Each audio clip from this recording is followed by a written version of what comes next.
James back. What will happen when Jane finds Too Deep? But she is going through a huge shock that has caused her to lose both her soul and her memory. Too Deep cannot remember who Jane is.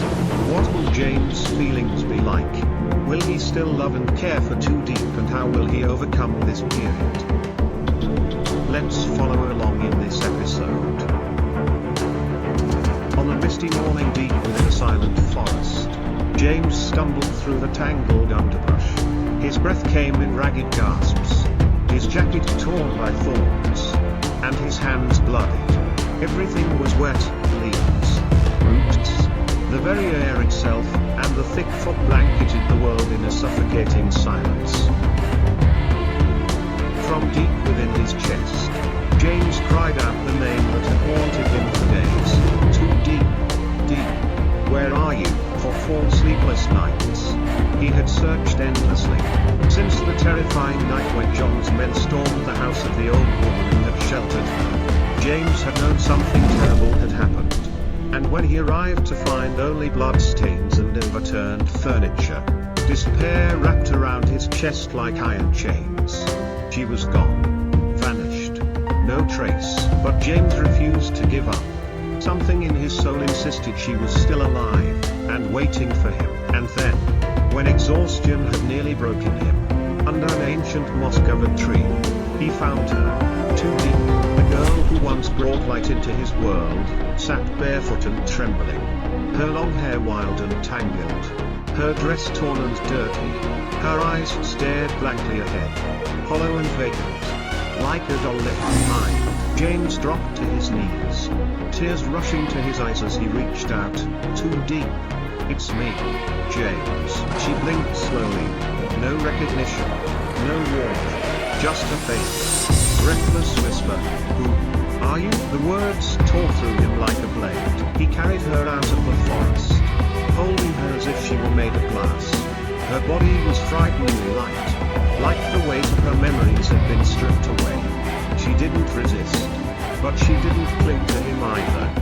She rested her head on his shoulder like a lost child trusting a stranger.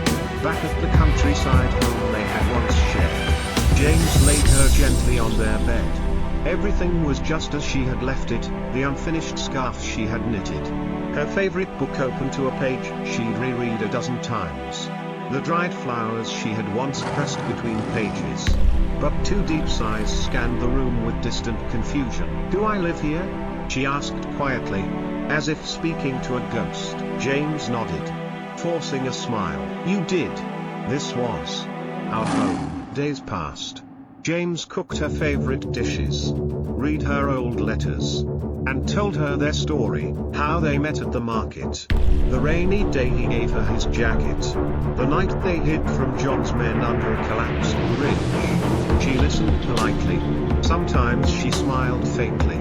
Sometimes tears welled in her eyes for reasons she didn't understand. But every time she looked at James, it was as if she was meeting him for the first time. At night, James would step outside, beneath the stars, and silently weep, not because she didn't remember him, but because her heart seemed to have forgotten itself. I won't force you to remember, he whispered to the night. I'll just keep reminding you. One rainy evening, thunder rolled over the hills.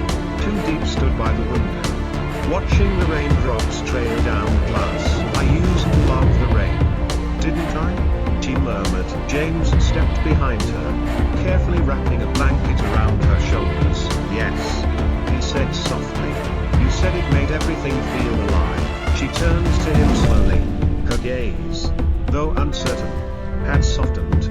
Before he could speak, the door burst open. Trang stood in the doorway, drenched from the storm, her red coat clinging to her like fire in the dark. Her lips curled into a smile that didn't reach her eyes. What a beautiful scene, she said coldly. But Too Deep, have you asked yourself if this man truly told you everything? Too Deep's expression faltered. She looked between James and Trang like a child caught between two storms. James moved protectively in front of her. She's recovering. Don't poison her mind. Trang scoffed and pulled a photo from her coat, holding it up to Too Deep. In it, Too Deep was walking hand in hand with a man, John. This was taken just before you disappeared. He never told you about John, did he? James's heart sank. John, his former business associate, had once offered to fund James's company after its collapse. James had refused, sensing ulterior motives. Now the truth was clear. John had wanted more than the business. He wanted Too Deep. That night, while Too Deep slept, James met his trusted assistant Towan at their old Riverside cafe. John and Trang are working together. James whispered, eyes burning. He's convincing investors I'm unstable. That I've manipulated Too Deep. Towan nodded grimly. And what if she chooses him? James looked away. Then I'll accept it. But it has to be her choice, not theirs. At home, beneath the moonlight, Too Deep sat alone on the porch. Something stirred deep in her chest. Memories. Flashes of pain and warmth. James, covered in blood, screaming her name. Men in suits dragging her into a black van. A dark room. Trang's voice hissing. Once she forgets, she'll never look at him again, she gasped, clinging to the bench as the memories came crashing back.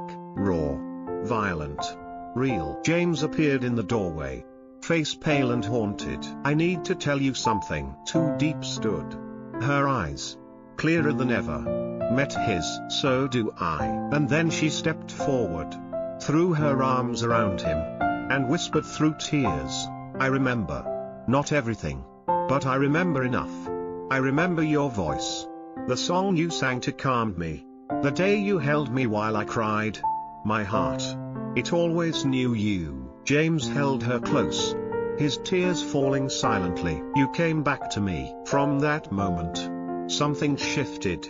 Their life began anew, not from old memories, but with new ones. They planted flowers. They repainted the walls.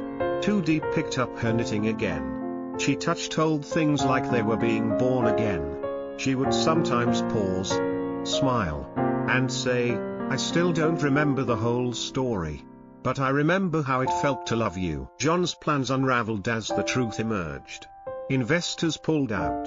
Trang disappeared, defeated by the very truth she tried to distort. James and Too Deep, though scarred by time, betrayal, and loss, stood together once more, not because the past had returned, but because their hearts had found one another again. Their love, once shattered, had not been restored by memory alone, but by something stronger, a choice, to stay, to believe, to love, even when it hurts. And from the ashes of everything they had lost, something new was born, fragile, real, and more beautiful than before.